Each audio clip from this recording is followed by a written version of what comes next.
두 번째 시간이죠. 16번 보겠습니다. 여기서부터는 등기법 내용이죠.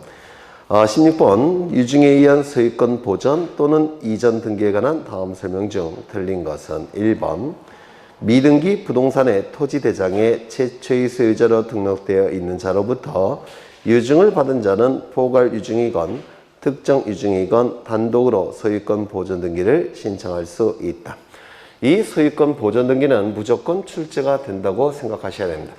우리 부동산 등기법 제65조에는 소유권 보전 등기를 신청할 수 있는 자를 넷을 규정을 두고 있죠. 1호부터 4호까지 규정을 두고 있습니다. 1호는 외우셔야 되는데 대장에 최초의 소유자로 등록된 자, 최초의 소유자로 등록된 자,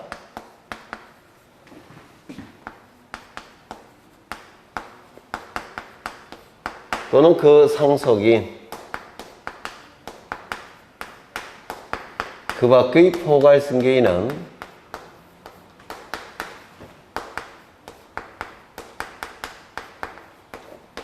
대장을 통해서 소유권을 증명할 수 있기 때문에 보전 등기를 신청할 수 있다라고 규정을 두고 있죠. 두 번째, 법원의 확정 판결에 의해서 소유권을 증명하는 자도 보전 등기를 신청할 수 있다라고 규정을 두고 있고요. 3호는 수용에 의해서 소유권 취득을 증명하는 자도 보전 등기를 신청할 수 있다라고 규정되어 있고, 4호가 시험에 제일 잘 나올 텐데 특별자치도지사, 제주도지사를 얘기하겠죠. 특별자치도지사, 시장, 군수, 자치구청장의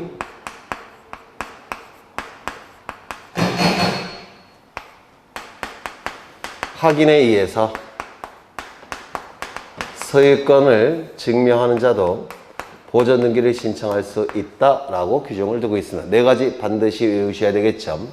1호부터 여기 3호까지는 건물에 대한 보전 등기 신청도 가능하고 토지에 대한 보전 등기 신청도 가능하지만 요 4호는 건물에 대한 보전 등기 신청은 가능하지만 토지에 대한 보전 등기 신청은 허용되지 않죠. 그래서 이걸 외우는 게 가장 중요하고요. 그 다음에 4호는 건물에 대한 보전 등기 신청만 가능하다는 거, 이것도 꼭 기억해 두셔야 됩니다. 그렇죠. 이때 왜 4호는 건물에 대한 보전 등기 신청만 가능하냐, 이걸 이해를 하셔야 될 텐데, 부동산은 건물과 토지 두 가지가 있을 겁니다. 이 토지의 경우에는 공간정보법에 의해서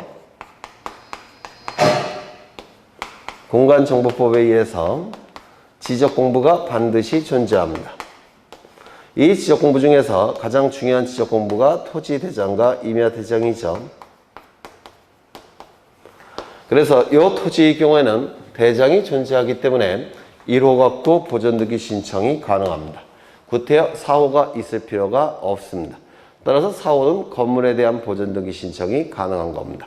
그 다음에 건물의 경우는 둘로 나눠지죠. 건물의 경우에는 허가를 받은 건물도 있을 테고 허가를 받지 아니한 무허가 건물도 있을 겁니다.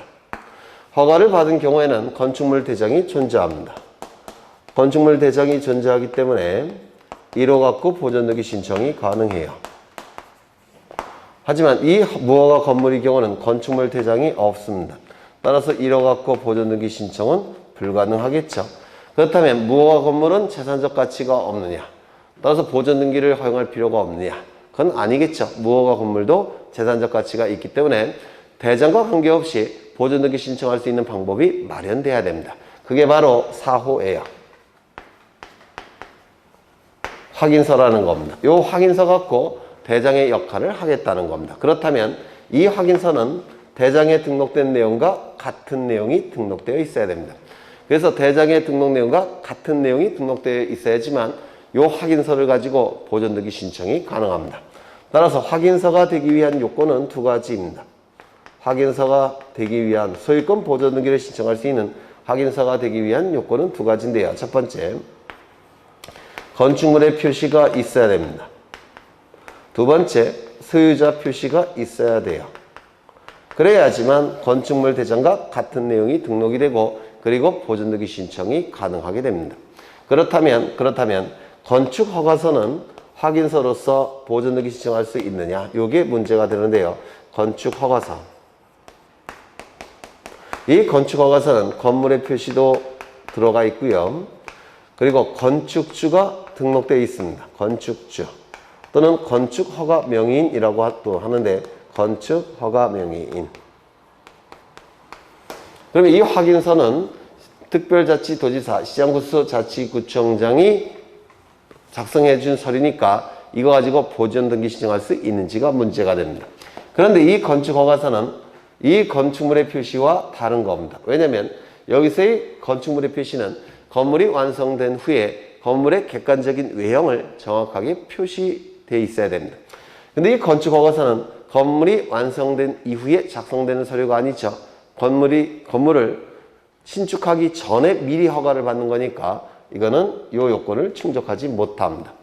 그 다음에 이 건축주, 건축허가 명의는 소유자로 볼 수가 있느냐. 우리나라에서는 이 건축허가 명의는 남의 이름을 빌려서 하는 경우가 굉장히 많습니다. 따라서 이것도 이 요건을 충족하지 못합니다. 따라서 이 건축허가서를 가지고 건물에 대한 보존등기 신청은 허용되지 않습니다. 유념하셔야 되겠죠. 그 다음에 여기 대장의 최초의 소유자로 등록된 자는 보존등기 신청할 수가 있을 텐데 이때의 대장은 토지의 경우에는 토지대장과 임야대장을 얘기할 테고 건물의 경우에는 건축물 대장을 얘기할 겁니다. 그렇겠죠.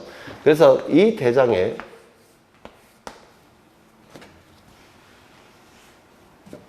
이게 대장이 될 텐데요. 대장에는 건축물의 부동산의 표시가 등록되어 있고 소유자가 최초의 소유자가 등록되어 있습니다. 그럼 이 최초의 소유자는 보존등기를 신청할 수가 있다는 겁니다. 최초의 소유자로 등록된 자는 보존등기 신청이 가능하다는 겁니다. 그러면 반대 해석상 최초의 소유자로 등록된 자로부터 이전 등록을 받은 자는 보존등기 신청할 수 없다는 뜻입니다. 그래서 최초의 소유자로 등록된 자만이 보존등기 신청이 가능합니다. 그런데 토지의 경우에는 예외가 존재하죠. 토지의 경우에는 예외가 존재하는데 토지의 표시가 등록되어 있을 테고 대장에 그 다음에 최초의 소유자로 국가가 등록되어 있다는 겁니다. 그러면 국가로부터 이전 등록을 받은 자는 보존등기 신청이 가능한가? 가능하다고 했죠. 그래서 최초의 소유자로 등록된 자만 보존등기 신청함이 원칙이지만 토지의 경우에는 최초의 소유자가 국가라고 한다면 국가로부터 이전 등록을 받은 자도 보존등기 신청이 가능하다라고 했습니다. 그래서 이건 조심하셔야 될 게 토지에 한정이 된다는 거. 건물의 경우는 해당되지 않습니다. 그 다음에 그 상속인, 최초의 소유자로 등록된 자의 상속인도 보존등기 신청할 수 있는데 이건 당연한 내용입니다. 왜냐하면 이 갑이 사망을 해야지만 상속인이 나오겠죠. 그러면 이 갑이 가지고 있는 모든 재산적 권리와 의무는 상속인에게 포괄해서 승계가 이루어지게 됩니다. 따라서 갑이 보존등기 신청권이 있다고 한다면 A도 당연히 보존등기 신청권이 있는 겁니다. 따라서 A는 최초의 소유자로 등록된 자의 상속인은 당연히 보존등기 신청이 가능합니다. 그러면 의뢰 상속인은 보존등기 신청이 가능한가? 안 되겠죠. 의뢰 없으니까 상속인도 보존등기 신청이 불가능합니다. 그럼 이건 어떨까요? 갑이 사망했다면 갑의 상속인은 보존등기 신청이 가능할 겁니다. 왜냐하면 갑이 보존등기 신청할 수가 있으니까 국가로부터 이전 등록을 받은 자는 토지의 경우에 한해서 보존등기 신청할 수가 있으니까 그 상속인도 보존등기 신청이 가능합니다. 당연하죠. 그 다음에 여기서 그 밖에 포괄 승계인이 문제가 되는데 유증이 문제가 됩니다. 유증은 두 가지가 있죠. 포괄 유증. 그 다음에 특정 유증. 그러면 포괄 유증을 받은 자도 있을 테고 특정 유증을 받은 자도 있을 텐데 그러면 최초의 소유자로 등록된 자, 그 자로부터 포괄 유증을 받은 자는 포괄 승계인이죠. 따라서 보존등기 신청할 수가 있는 것이고 최초의 소유자로 등록된 자로부터 특정 유증을 받은 자는 포괄 승계인이 아니죠. 얘는 특정 승계인에 불과합니다. 보존등기 신청이 불가능해요. 그러면 최초의 소유자로 등록된 자로부터 특정 유증을 받은 자는 보존등기 신청이 불가능하다면 이때는 어쩔 수 없이 상속인 명의로 보존 등기한 다음에 특정 유증을 받은 자 명의로 이전 등기를 해야 되는 겁니다. 그렇겠죠?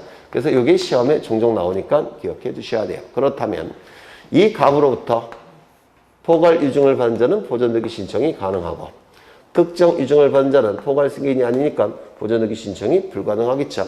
그러면 을로부터 포괄 유증을 받은 자는 안 되고 특정 유증을 받은 자도 안 되겠죠. 왜요? 을이 보존 등기 신청이 허용되지 않으니까. 얘도 허용이 되지 않습니다. 토지의 경우에는 국가로부터 이전 등록을 받은 자도 보존 등기 신청이 가능하고 상속인도 보존 등기 신청이 가능하다고 했죠. 그러면 갑으로부터 포괄 유증을 받은 자도 가능하고 특정 유증을 받은 자는 허용되지 않을 겁니다. 그 다음에 확정 판결에 의해서 소유권을 증명하는 자도 보존 등기 신청이 가능한데 이때 이 확정 판결의 경우에는 판결의 종류를 따지지 않죠. 이행 판결이건 또는 형성 판결이건 확인 판결이건 종류를 따지지 않고 판결 이후에 소유자로 표시가 된 자라고 한다면 그 자는 당연히 보존 등기 신청이 가능합니다.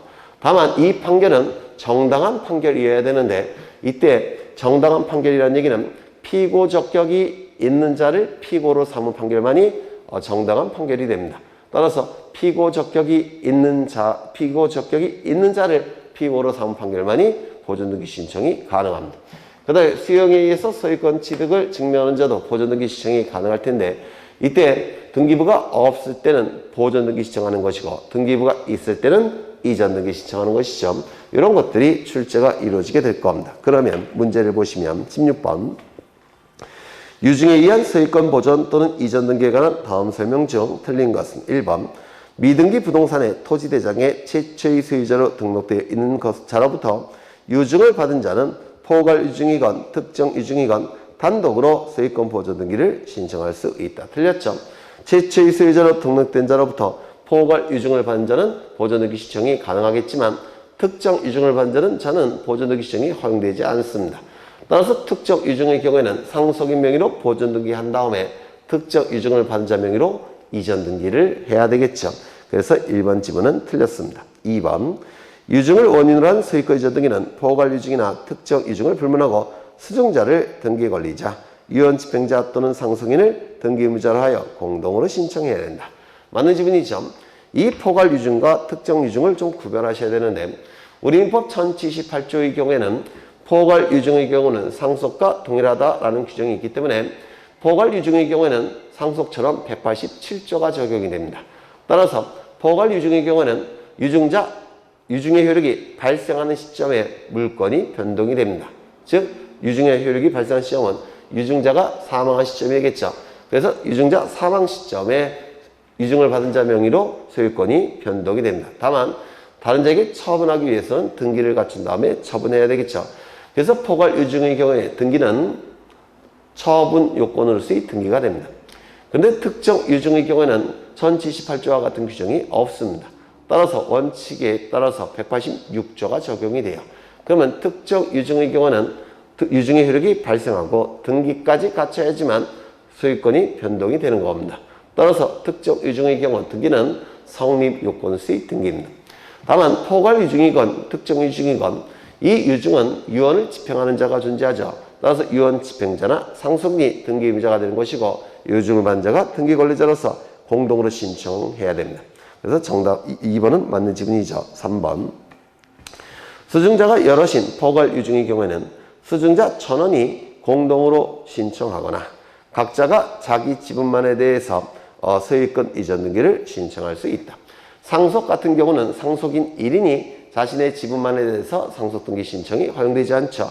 하지만 포괄 유증의 경우에 포괄 유증을 받은 자 여러 명이 있는 경우에는 포괄 유증을 받은 자 1인은 자신의 지분만에 대해서 포괄 유증으로 인한 지분 이전 등기를 신청할 수가 있는 것이죠. 네, 여러 번 강조를 드린 겁니다. 그래서 맞는 지문이 되고요. 4번 유증을 원인으로 한 소유권 이전 등기 청구권 보존의 가등기는 유언자가 생존 중인 경우에는 이를 수리할 수 없다. 맞는 지문이죠. 이 유증의 경우에는 이 유언자가 언제든지 철회가 가능하죠. 따라서 유언자가 생존 중일 때는 철회가 가능하니까 이 유증으로 인한 등기 청구권은 미확정 청구권입니다. 미확정 청구권은 가등기할 수가 없죠. 근데 유증자가 사망을 했다라고 한다면 이제 철회가 불가능하니까 확정된 청구권입니다. 확정된 등기 청구권이니까 이제 가등기할 수 있겠죠. 그래서 생존 중인 경우는 언제든지 철회가 가능하니까 소유권 이전 등기 청구권은 미확정 청구권이 될 테고 따라서 가등기할 수가 없습니다. 맞는 지문이죠. 5번. 포괄 유증을 받은 수증자는 유증의 효력이 발생한 때에 소유권을 취득하므로 수증자 명의의 소유권 이전 등기는 처분 요건으로서의 등기이다. 맞는 지문이죠. 우리 민법 1078조에서는 포괄 유증은 상속과 동일하다라고 되어 있기 때문에 187조가 적용이 되고 187조가 적용이 되니까 유증의 효력이 발생하는 시점에 물권을 취득합니다. 다만 187조에 의해서 다른 자에게 처분하기 위해서는 등기를 갖춘 다음에 처분해야 되니까 처분 요건으로서의 등기가 되겠죠. 그래서 맞는 질문입니다. 정답은 1번. 17번. 다음은 등기 신청과 관련한 설명이다. 틀린 것은 1번. 부동산 임차권 변동을 목적으로 하는 청구권에 관한 가등기는 신청할 수 없다. 이 가등기가 되기 위한 요건이 세 가지가 있죠. 첫 번째, 순위 보존의 필요성이 있을 것. 두 번째, 부동산 물권 변동, 임차권 변동을 목적으로 하는 청구권일 것. 세 번째, 본등기가 가능할 것. 이 세 가지 요건을 충족할 때 가등기할 수가 있는데요. 두 번째 요건은 부동산 물권 변동, 임차권 변동을 목적으로 하는 청구권일 때 가등기할 수 있다고 했죠. 따라서 1번을 보시면 부동산 임차권 변동을 목적으로 하는 청구권이라는 표현이 있기 때문에 가등기할 수 있죠. 그래서 이 지문은 틀렸습니다. 2번. 토지거래 허가구역 안에 있는 토지에 대하여 소유권 이전 청구권 가등기를 신청할 경우 토지거래 허가증을 첨부한다. 이 토지거래 허가증 언제 첨부한다고 했죠? 첫 번째, 토지거래 허가구역 내의 토지에 대해서 첫 번째, 유상거래일 것. 두 번째, 등기원인이 계약이거나 또는 예약일 것. 예약을 포함시키는 이유는 가등기를 포함시키기 위해서 예약을 포함시킨다고 했죠. 세 번째, 소유권에 관한 등기이거나 또는 지상권에 관한 등기일 것. 이때 가등기도 포함이 되는 겁니다. 이때 토지거래 허가 정보를 등기소에 첨부해야 되겠죠. 그러면 이건 맞는 지문이 되는 겁니다. 가등기 신청할 때도 토지거래 허가증을 첨부한다고 했죠. 그 다음에 3번. 민법상 조합은 권리 능력이 없으므로 조합을 채무자로 표시하여 근저당권 설정 등기를 할 수 없다. 맞는 지문이죠. 우리 민법상의 조합원이 언제든지 탈퇴할 수가 있기 때문에 해체의 가능성이 너무 높다고 했죠. 해체의 가능성이 너무 높기 때문에 조합의 이름으로 맺을 수 있는 법률관계는 우리나라에서 단 하나도 없다라고 했습니다. 따라서 조합 자체는 채무자가 될 수도 없고 근저당권자가 될 수도 없고 설정자가 될 수도 없고 조합의 이름으로 맺을 수 있는 법률관계는 단 하나도 없습니다. 따라서 조합을 채무자로 표시하여 근저당권 설정 등기 당연히 할 수가 없습니다. 또한 조합을 채권자로 표시하여 근저당권 설정 등기 할 수도 없습니다. 조합의 이름으로 맺을 수 있는 법률관계는 우리나라에서 단 하나도 없습니다. 그러면 조합의 경우에는 누구의 이름으로 법률관계를 맺어야 되느냐? 조합을 구성하는 구성원의 이름으로 법률관계를 맺습니다. 우리가 재산의 소유 형태 중에서 합의라는 개념이 있죠. 합의는 조합의 재산 소유 형태를 합의라고 하는데 이 합의라는 개념 자체가 조합의 구성원이 합해서 소유한다는 뜻입니다. 따라서 이거는 조합의 이름으로 소유하는 게 아니에요. 조합의 구성원이 소유하는 겁니다. 그래서 조합의 이름으로 맺을 수 있는 법률관계는 단 하나도 없습니다. 그래서 이 지문은 맞는 지문이 되겠죠. 그 다음에 4번. 동리와 같은 자연마을은 그 주민을 구성원으로 하여 의사결정기관인 마을총회와 집행기관인 마을 대표자를 두고 독자적인 활동을 하는 사회조직체로 볼 수 있는 경우에는 동리 명의로 등기할 수 있다. 먼저 이 동리가 문제가 되는데요.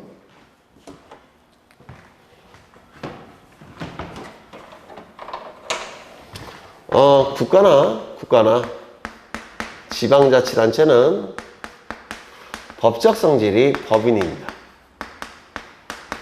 따라서 국가의 이름으로 지방자치단체 이름으로 등기할 수는 있습니다. 그런데 지방자치단체 인지가 문제가 되는 자들이 있습니다.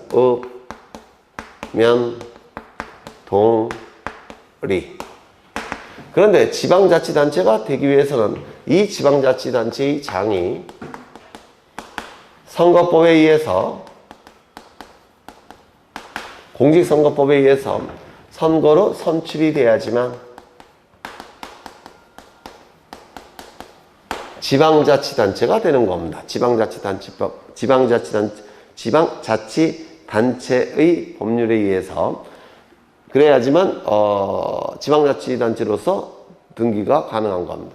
그런데 읍면-동리 경우에는 읍장님, 면장님, 동장님, 이장님이 공직선거법에 의한 선거에 의해서 선출되는 자들이 아니라 임명직입니다. 임명직이니까 이 자들은, 이 읍면동은 지자체가 될 수가 없습니다. 지자체가 될 수가 없고 단순한 행정기관에 불과합니다. 단순한 행정기관에 불과하니까 이 읍면동리의 이름으로 등기할 수는 없습니다. 그렇겠죠. 그런데 이러한 예외적인 경우가 있습니다. 이 마을은 부동리라는 리인데 여기에 마을 분들이 30분이 돈을 각출해갖고 마을회관을 짓습니다. 마을회관을 짓고서 이제 보존등기를 하게 될 텐데요. 보존등기를 하게 될 겁니다. 1번 소유권 보존. 그러면 이 30분의 마을 분들이 1,000만 원씩 각출해서 이 건물을 신축하게 되면 30분 1,000원이 소유자가 되겠죠. 그러면 1,000원의 이름이 여기에 등기부에 기록이 돼야 됩니다. 근데 이게 너무 복잡하니까 이때 마을 이름을 가지고 여기다가 등기하는 경우가 있습니다. 부동리 이렇게. 그러면 이것은 행정기관을 의미하는 거냐? 행정기관이 아니죠. 이거는 비법인 사단을 얘기하는 겁니다. 그래서 이 마을회관을 소유하기 위해서 30명의 마을 주민들이 마을회관을 소유하기 위해서 비법인 사단을 만들었고, 그리고 비법인 사단의 명칭으로서 이 마을 이름을 쓴 겁니다. 그래서 이건 비법인 사단이에요. 그런데 비법인 사단이 되기 위해서는 거기 나와 있는 것처럼 마을 총회가 있어야 돼. 의사결정기관인 마을 총회가 있고, 집행기관인 마을 대표자가 있고, 독자적인 활동이 가능해야지만 이게 비법인 사단의 요건입니다. 따라서 이런 경우에는 마을 이름으로 등기할 수 있다는 겁니다. 비법인 사단이 되는 거니까. 그래서 다시 한번 읽어보죠. 동리와 같은 자연마을은 그 주민을 구성원으로 하여 의사결정기관인 마을총회와 집행기관으로서 마을 대표자를 두고 독자적인 활동을 하는 사회주체로 볼 수 있는 경우에는, 이게 바로 비법인 사단의 요건이에요. 민법에서 동리 명의로 등기 신청할 수 있다. 여기서의 동리는 행정기관인 동리를 얘기하는 게 아니라 비법인 사단의 명칭을 얘기하는 겁니다. 부동리, 부덕덕 이렇게. 그래서 이건 맞는 짐이 됩니다. 5번 외국인도 법령이나 조약에 의한 제한이 없는 한 원칙적으로 자기 명의로 등기 신청을 하고 등기 명의 될 수 있다. 사람은 원칙적으로 등기 신청이 가능하죠. 그런데 사람은 자연인과 법인이 있습니다. 이때 자연인은 문제가 되는 자가 둘이 있는데 태아와 외국인이 있죠. 태아는 어머니 뱃속에 있는 생명체에 불과하기 때문에 사람이 아니어서 등기 신청이 허용되지 않습니다. 다만 외국인은 상호주의에 입각해서 사람이기 때문에 상호주의에 입각해서 등기 신청 적격을 인정하게 됩니다. 그래서 원칙적으로 자기 명의로 등기 신청하고 등기 명의 될 수 있다. 맞는 짐이 될 겁니다.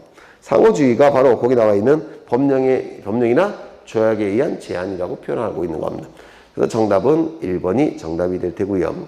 18번 부기등기 형식으로 하여할 등기가 아닌 것은, 이 부기등기는 주등기 순위를 유지하고자 할 때 또는 주등기와 동일한 등기라는 것을 표현하고자 할 때 주등기에 붙여서 붙일 부 기록하는, 주등기에 붙여서 기록하는 등기를 부기등기라고 얘기하죠. 1번을 보시면 가등기성의 권리의 이전 등기, 소유자가 다른 자에게 가등기를 설정해 줬다는 겁니다. 그럼 가등기는 주등기겠죠. 근데 이 가등기를 다른 자에게 이전시키겠다는 겁니다. 그러면 소유자로부터 두 번째겠죠. 따라서 부기등기. 그렇죠. 2번 등기명인 표시변경 등기, 이름이나 주민번호나 주소를 등기명인 표시사항이라고 얘기합니다. 그러면 이름, 주민번호, 주소가 바뀌는 등기가 등기명인 표시 변경 등기인데, 그러면 이름이나 주민번호, 주소가 바뀌었다고 해서 사람이 달라지는 겁니까? 그건 아니죠. 동일성을 표현해야 되니까, 같은 사람이라는 것을 표현해야 되니까 이때는 부기등기에 의하게 됩니다. 따라서 등기명인 표시 변경 등기는 언제나 부기등기가 될 겁니다. 3번 부동산 표시 변경 등기. 이 부동산 표시사항은 표제부에 기록되는 것이고, 토지의 경우에는 소재, 지번, 지목, 면적, 건물의 경우에는 소재, 지번, 종류, 구조, 면적, 이게 부동산 표시사항이죠. 그리고 표제부에 기록이 되는 내용이죠. 이 표제부 등기는 우리 등기법령에서 언제나 주등기에 의한다라는 규정을 갖고 있습니다. 그래서 표제부 등기는 부기등기가 되는 경우가 존재하지 않습니다. 언제나 주등기입니다. 그래서 정답은 3번. 전세권에 대한 저당권 설정 등기는 소유자로부터 첫 번째가 전세권, 두 번째가 저당권이죠. 따라서 이는 소유자로부터 두 번째 도출되는 등기니까 당연히 부기등기에 의하게 될 테고요. 그 다음에 약정등기. 이 약정등기는 약정사항은 임의적 기록사항이죠. 반드시 근거 규정이 있을 때만 등기할 수 있죠. 또한 근거 규정이 있을 때 언제나 부기등기한다라고 했습니다. 그래서 약정등기는 언제나 부기등기입니다. 권리소멸 약정등기는 근거 규정이 있고 등기법에 등기할 수 있다는 근거 규정이 있고 따라서 등기할 수가 있는데 언제나 부기등기. 따라서 정답은 3번이 정답이 되겠죠. 19번 다음 중 변경 등기에 관한 설명 중 옳지 않은 것은 1번 등기상 이해관계인이 있음에도 불구하고 그의 승낙서 등을 첨부하지 아니하고 이루어진 변경 등기 효력은 이해관계인에 대해서는 무효이다. 그렇겠죠. 이해관계인에 대해서는 효력을 인정할 수가 없습니다. 왜? 그제 승낙서가 첨부된 적이 없기 때문에, 또는 재판서 등본도 첨부된 적이 없기 때문에 그 이해관계인에 대해서는 효력을 인정할 수 없겠죠. 이해관계인에 대해서도 효력을 인정한다면 승낙서, 재판서 등본 이런 거는 필요가 없는 자료가 돼버립니다. 따라서 맞는 질문이 됩니다. 2번. 그래서 이 등기상 이해관계인의 승낙은 변경 등기의 경우에는, 권리 변경 등기의 경우에는 이때 승낙은 뭐에 대한 승낙이라고 했죠? 순위 유지에 대한 승낙. 순위 유지에 대한 승낙이 있다면 당연히 순위가 유지가 되니까 부기등기. 순위 유지에 대한 승낙이 없다면 순위 유지가 되지 않으니까 주등기가 되겠죠. 2번 권리 변경 등기에 이해관계인이 존재하고 그의 승낙서나 이에 대항할 수 있는 재판의 등본을 첨부하지 못하는 경우 주등기 형식으로 한다. 그렇죠. 원래 이 권리 변경 등기는 원칙적으로 동일성을 표현해야 되니까 부기등기입니다. 따라서 등기상 이해관계인이 없을 때는 부기등기를 하게 돼요. 문제는 등기상 이해관계인이 있을 때는 그제의 승낙이 필요한데 그제의 승낙의 대상은 순위 유지입니다. 따라서 등기상 이해관계인의 승낙이 없을 때는 부기등기, 승낙이 없을 때는 주등기, 승낙이 있을 때는 부기등기. 그러면 승낙이 있다라고 한다면 부기등기를 하는데 이 부기등기는 기존의 등기와 동일성이 표현되는 것이죠. 따라서 기존의 등기는 말소를 해야 됩니다. 그 다음에 승낙이 없을 때는 주등기하죠. 그러면 기존의 등기도 내버려 둬야 되겠죠. 따라서 이때는 기존의 등기를 말소하지 않죠. 여튼 맞는 지문입니다. 3번 등기명인 표시 변경 등기는 이름, 주민번호, 주소가 바뀌는 등기죠. 이름 바뀐다고 해서 주민번호 바뀐다고 해서 주소가 바뀐다고 해서 권리를 상실하여 불이익이 발생한 자가 존재하지 않죠. 즉 등기임자가 존재하지 않기 때문에 언제나 단독 신청이 되는 겁니다. 등기명인 표시 변경 등기는 언제나 단독 신청. 표제부 등기도 언제나 단독 신청. 그렇죠. 권리 변경 등기는 공동 신청이겠죠. 어떤 3번은 틀렸습니다. 4번 직권에 의한 주소 변경 등기는 등기의무자의 주소 변경과 소유권 이전 등기를 신청하는 경우에 한한다. 이때의 등기 원인은 불문한다. 맞는 지문이죠. 이것 좀 보겠습니다. 갑은 자신의 노력과 비용으로 건물을 신축합니다. 따라서 갑은 소유권자일 거예요.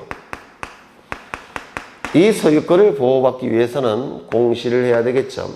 소유권을 보호받기 위해서는 공시를 할 겁니다. 그럼 공시하는 방법이 있을 텐데 공시하는 방법은 등기를 갖추는 것이죠. 따라서 갑은 등기소에 가서 등기를 신청하게 되는데 이때의 등기는 보존등기를 신청하는 겁니다. 보존등기가 신청이 될 겁니다. 그럼 보존등기 신청을 통해서 등기부가 만들어질 텐데 1번 소유권 보존 그리고 갑. 그런데 갑이 보존등기를 신청할 때 요 갑의 주소지가 어디냐면 서울입니다. 서울이기 때문에 여기 주소지 서울을 기록하게 될 겁니다. 이렇게 기록을 하게 될 거예요. 1년 후에 갑은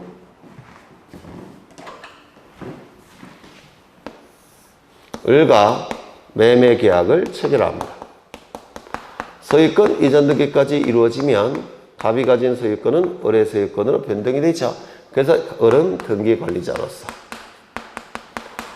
갑은 등기 의무자로서 등기를 신청하게 될 겁니다. 소유권 이전 등기를 신청하게 될 거예요. 이때 요 갑은 이사를 했습니다. 어디로 이사했느냐면 경기도로 이사를 했다는 겁니다. 이때 갑과 을은 등기 신청서를 등기소에 제공하겠죠.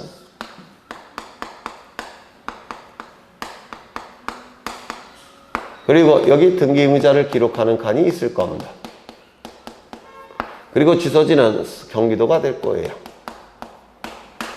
그러면 이때 소유권 이전 등기를 해주느냐? 해주지 않습니다. 왜냐하면 등기부에 기록된 내용과 신청정보에 기록된 내용이 일치하지 않기 때문에 이때는 소유권 이전 등기를 해주지 않습니다.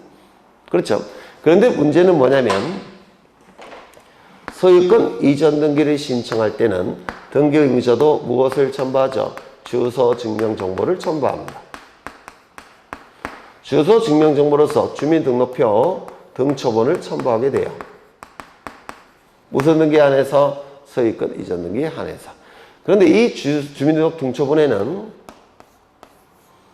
갑이 서울에서 경기도로 이사했다는 사실이 여기 기록되어 있습니다. 그러면 구태여 신청정보의 내용과 등기부의 내용이 일치하지 않는다고 해서 소유권 이전 등기를 각할 필요가 없습니다. 왜요? 이 주소 증명 정보를 통해서 이사했다는 사실이 분명하니까. 따라서 등기관은 이런 등기를 합니다. 1의 1. 1번 소유권의 등기 명의인 표시 변경. 그리고 여기다가 경기도를 써게 돼요. 그리고 이걸 지워줍니다. 이 등기관이 직권으로 하게 되는데요. 등기관이 이 등기를 직권으로 할 수 있었던 이유는 주소 증명 정보가 첨부가 됐기 때문에 직권으로 할 수 있었던 겁니다. 그러면 이제는 일치가 됐으니까 2번 소유권 이전을 이 등기가 실행이 됩니다. 내용이 일치가 됐으니까. 그렇죠. 그러면 이 직권에 의한 등기명의 표시 변경 등기를 할 수 있었던 등기는 이유는 주소 증명 정보가 첨부가 됐으니까. 그러면 등기임자가 주소 증명 정보를 첨부하는 경우는 어느 경우죠? 소유권 이전 등기를 신청하는 경우. 그렇죠. 원인은 따지지 않습니다. 증여도 마찬가지예요. 그렇죠. 원인은 따지지 않고 소유권 이전 등기 신청할 때는 등기의무자도 주소 증명 정보를 첨부하니까 등기관은 직권으로 주소 변경 등기를 한 다음에 소유권 이전 등기를 실행하더라는 겁니다. 그러면 지문을 다시 한번 보시면 4번에 직권에 의한 주소 변경 등기는 등기 의무자의 주소 변경과 소유권 이전 등기를 신청하는 경우에 한한다. 이때의 등기 원인은 불문한다. 맞는 지문이 됩니다. 주소 증명 정보가 첨부가 됐으니까 직권 주소 변경 등기를 할 수가 있다는 겁니다. 주소 증명 정보를 등기의무자가 첨부하는 경우는 소유권 이전 등기를 신청하는 경우만 등기의무자도 주소 증명 정보를 첨부하죠. 그래서 이 지문은 맞는 지문이 됩니다. 5번 행정구역 또는 그 명칭의 변경을 원인으로 하는 부동산 표시 변경 등기는 신청 또는 직권으로 등기한다. 행정구역이나 그 명칭이 바뀌었다면 표제부의 소재지가 달라지겠죠. 그러면 이 소재지 달라지는 것은 가장 이해관계인이 큰 자가 등기명의니까 소유권의 등기명의는 고쳐달라고 신청할 수가 있습니다. 또한 법령에 의해서 달라지기 때문에 법령의 전문가인 등기관도 알아서 고칠 수가 있다는 겁니다. 그래서 신청, 직권 둘 다 활용이 됩니다. 그래서 이것도 맞는 질문이 됩니다. 정답은 3번. 20번. 말소 회복 등기에 관한 설명 중 틀린 것은 1번. 가등기가 가등기 권리자가 모르는 사이에 불법으로 말소된 경우에는 등기상 이해관계에 있는 제3자는 그의 선의 악의와 관계없이 가등기 권리자에게 회복 등기를 승낙할 의무가 있다. 말소 회복 등기를 물어보고 있는 것이죠. 이 등기상 전부 또는 일부가 부적법하게 말소가 됐을 때 그 부적법하게 말소된 부분을 회복시킬 목적으로 한 등기가 말소 회복 등기죠. 이 말소 회복 등기가 이루어지게 되면 손해가 발생한 자가 있을 텐데 그 자를 등기상 이해관계인이라고 얘기를 합니다. 그럼 등기상 이해관계인이 있을 때는 그 자는 승낙서나 재판서 등본을 첨부해야지만 말소 회복 등기가 가능합니다. 그럼 이 지문도 대단히 중요한 문제인데요. 여기 이러한 부동산이 있습니다. 갑이 을에게 가등기를 해줍니다. 소유권에 관한 가등기를 해줍니다. 그런데 갑이 서류를 위조해서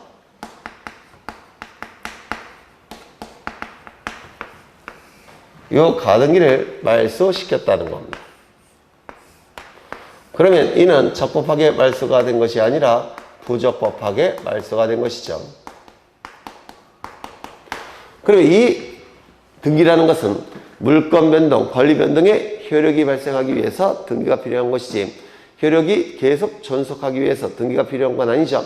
등기는 물권 변동의 효력 발생 요건일 뿐이지 효력 존속 요건은 아니다라고 얘기합니다. 따라서 불법적으로 부적법하게 말소가 됐기 때문에 이 을의 가등기 권리는 소멸하지 않습니다. 을은 여전히 1순위 가등기 권리자입니다. 그렇죠. 이 갑이 서류를 위조해서 말소시켰던 이유는요. 깨끗한 부동산으로 해서 병에게 저당권 등기를 해주기 위해서 말소시킨 겁니다. 그러면 선순위 권리자가 등기부상으로는 말소가 됐으니까 등기부상으로는 병이 1순위가 될 겁니다. 하지만 등기부상으로는 을이 1순위가 되겠지만 실질적으로는 을의 가등기 권리는 소멸된 적이 없기 때문에 실질적으로는 2순위가 되는 겁니다. 그렇겠죠. 이때 을은 자신의 가등기 권리가 말소되었다는 것을 확인하면 회복시킬 겁니다. 말소된 권리를 회복하는 목적으로 등기를 하게 될 겁니다. 그러면 말소 회복 등기를 통해서 을의 가등기 권리가 다시 회복이 될 텐데 회복이 될 때는 순위도 같이 회복이 됩니다. 그러면 이 병은 손해가 발생하겠죠. 왜냐하면 등기부상 2순위로 밀려나니까 등기부상 2순위로 밀려나니까 손해가 발생을 하는 겁니다. 이렇게 손해가 발생한 자를 뭐라 부르죠? 등기상 이해관계인이라고 하죠. 등기상 이해관계인이라고 부릅니다. 그러면 등기상 이해관계인이 있을 때는 이 말소회복 등기를 신청할 때 등기상 이해관계인의 승낙서나 재판서 등본이 첨부가 돼야지만 말소회복 등기가 가능하게 됩니다. 그렇죠. 그런데 이때 요 병은 등기상 이해관계인은 부적법하게 말소가 됐다는 사실을 몰랐건 알았건 승낙할 의무가 있습니다. 승낙할 의무가 있다는 겁니다. 그 이유는 병은 자신은 1순위자라고 생각했고 등기부상으로도 1순위로 기록되어 있지만 객관적으로는 2순위자에 불과합니다. 객관적으로는. 왜요? 을의 가등기 권리는 등기부상으로는 말소가 됐지만 소멸된 적은 없습니다. 살아있기 때문에 요 을이 1순위, 얘가 2순위자에 불과합니다. 그렇다면 부적법하다는 사실을 몰랐건 알았건 요 병은 객관적으로 2순위자에 불과하고 자신의 순위를 찾아가는 것이기 때문에 승낙할 의무가 있다 이렇게 해석을 하는 겁니다. 지문을 다시 한번 보죠. 가등기 권리자가 모르는 사이에 불법으로 말소된 경우에는 등기상 이해관계에 있는 제3자는 그의 선의 악의와 관계없이 가등기 권리자의 회복 등기에 승낙할 의무가 있다. 대법원 판례입니다.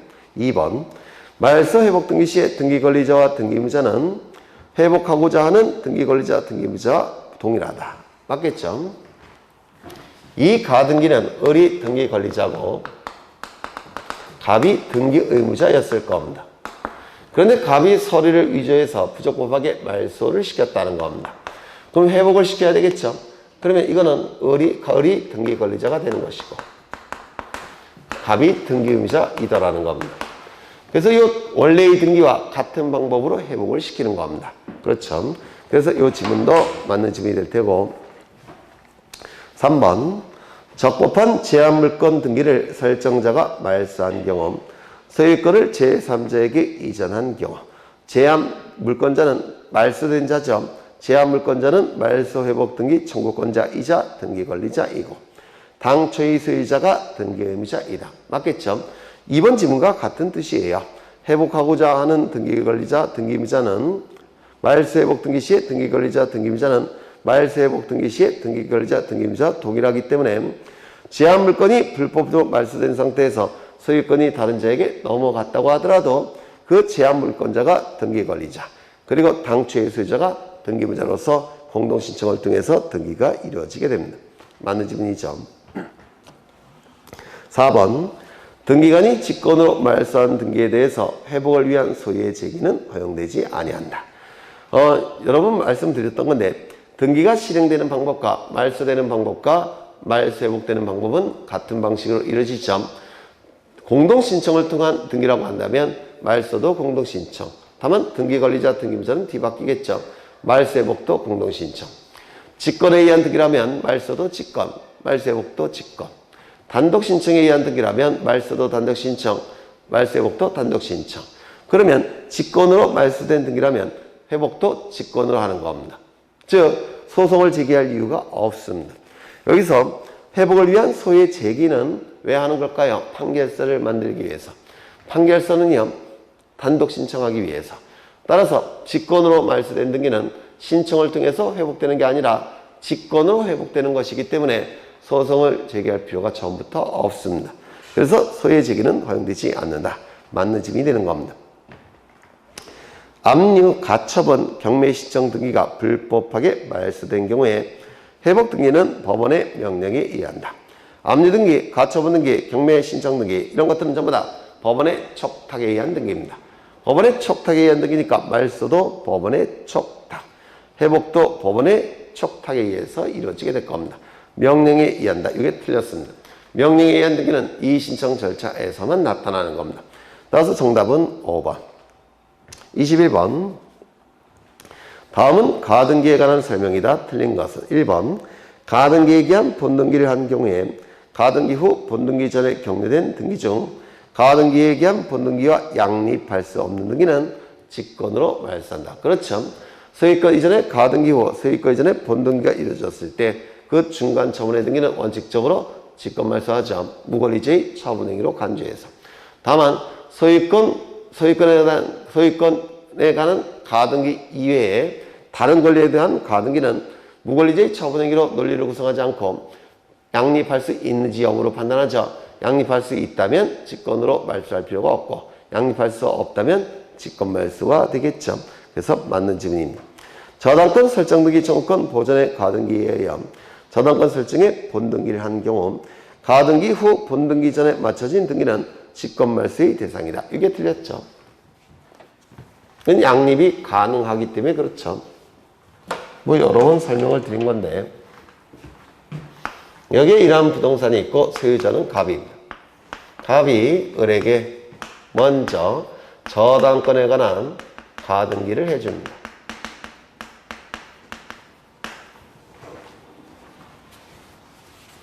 그리고 나서 갑은 병에게 각종 등기를 해줍니다. 소유권 이전 등기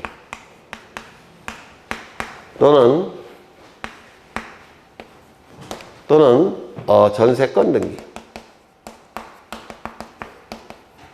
또는 저당권 등기. 그리고 나서 가등기에 의해서 본등기를 합니다.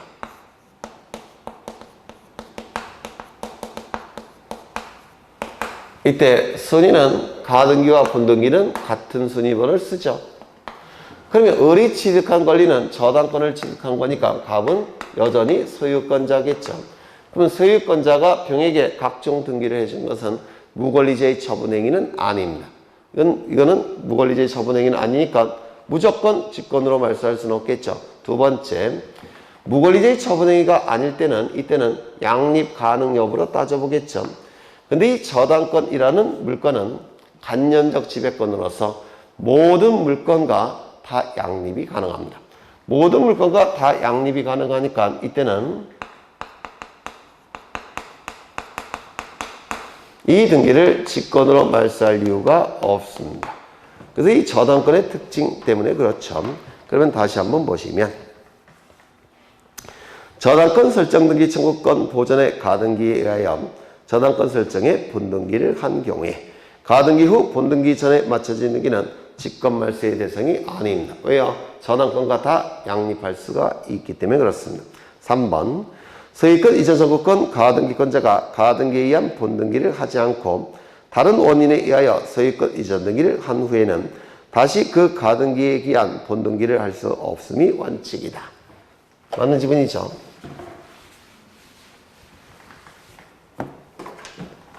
여기에 이러한 부동산이 있고 소유자가 갑입니다.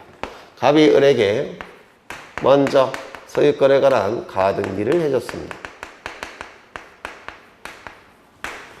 근데 나중에 갑과 을 간에 증여계약을 체결합니다. 그리고 나서 두 번째로 소유권 이전 등기를 해줍니다. 그러면 이 을에게는 어떠한 현상이 나타나냐면 혼동이 나타납니다. 두 개 이상의 법적 지위가 동일인에게 기속되면 약한 법적 지위는 강한 법적 지위에 흡수돼서 소멸되죠. 혼동이 나타납니다. 따라서 가등기 권리는 소멸이 되기 때문에 더 이상 본등기를 할 수가 없습니다. 혼동이 나타나기 때문에 그래요. 그런데 조심하셔야 될 것은 만약에 여기에 중간자가 있다고 한다면 저당권 이때는 혼동이 나타나지 않습니다. 따라서 중간자의 명의가 있을 때는 혼동이 나타나지 않으니까 이거는 소멸하지 않아요. 따라서 본등기가 가능합니다. 이건 민법 지식이 있어야 될 겁니다. 그럼 지문을 다시 보시면 소유권 이전 청구권 가등기권자가 가등기에 의한 본등기를 하지 않고 다른 원인에 의해서 소유권 이전 등기를 한 후에는 가등기 권리는 혼동에 의해서 소멸함이 원칙입니다. 따라서 다시 그 가등기에 의해서 본등기는 할 수가 없게 됩니다. 다만 중간자가 있다고 한다면 순위가 보존돼야 되기 때문에 혼동이 나타나지 않습니다. 그때는 본등기가 가능할 거예요. 그 다음에 4번 하나의 가등기에 관하여 여러 사람의 가등기권자가 있는 경우에는 일부의 가등기권자가 공유물 보존행위에 준하여 가등기 전부에 대한 본등기를 신청할 수는 없다. 정말 여러 번 모신 거죠. 가등기권자 1위는 자신의 지분만에 대해서 본등기 신청은 가능하지만 전원 명의로 본등기 신청할 수는 없다고 했죠. 그래서 맞는 지문이 되고요. 5번 농지에 대한 가등기 신청 시 농지증을 첨부해야 된다. 농지에 대한 가등기 신청 시 농지 취득 자격 증명을 첨부해야 된다. 이것도 틀린 지문인데요. 정답은 두 개가 나오네요. 2번, 5번. 5번도 틀렸습니다. 농지증은 소유권 이전 등기 형식으로 취득할 때만 농지증을 첨부합니다. 이건 가등기는 소유권 이전 등기는 아니니까 농지증은 첨부하지 않겠죠. 그래서 5번 지문은 틀린 지문입니다. 그래서 정답은 2번과 5번 두 개가 되겠네요. 그렇죠. 그 다음에 22번 등기에 관한 설명으로 옳은 것은 모두 몇 개인가? 1번 공유 지분은 등기되지 않아도 공유의 성립에는 영향이 없다. 공유 지분은 합의 지분과 달리 등기부에 기록됨이 원칙이죠. 그런데 이 공유 지분이 등기부에 기록되지 않게 되면 우리 민법에 의해서 균분으로 추정합니다. 민법에 균분으로 추정 규정이 있기 때문에 공유의 성립에는 영향이 없습니다. 맞는 지문이죠. 2번 상속으로 인한 지상권 이전 등기는 부기 등기로 한다. 지상권 이전 등기는 소유자로부터 두 번째겠네요. 따라서 이때는 부기 등기가 되겠죠. 맞는 지문입니다. 3번 지상권은 한 필지 토지 특정 일부에 대하여 성립할 수 있다. 왜요? 용익적 관리니까. 그렇죠. 도면도 첨부함이 원칙이죠. 1번 지역권에서 승역지는 한 필지 토지 전부해야 된다. 아니죠.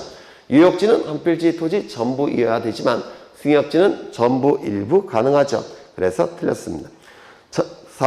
미음번 전세권이 소멸되었으나 그 등기가 말소되지 않고 있는 건물에는 새로운 전세권의 설정 등기를 할 수 없다. 뭐죠? 후등기 저지력. 설령 무효인 등기일지라도 등기부상 살아있다면 형식적으로나마 확정된 효력이 있기 때문에 그 등기와 양립할 수 없는 등기가 뒤에 나타나는 것을 저지시키는데 이를 후등기 저지력이라고 하죠. 그래서 정답은 기역, 니은, 디귿, 미음이 만점. 그래서 정답은 4번 4개가 될 겁니다. 23번 주소를 증명하는 정보에 관한 다음 설명 중 가장 옳지 않은 것은 1번 등기를 신청하는 경우에는 등기 권리자, 새로 등기 명인이 되는 경우는 한정되는데 등기 권리자의 주소 증명 정보를 제공해야 된다. 맞죠?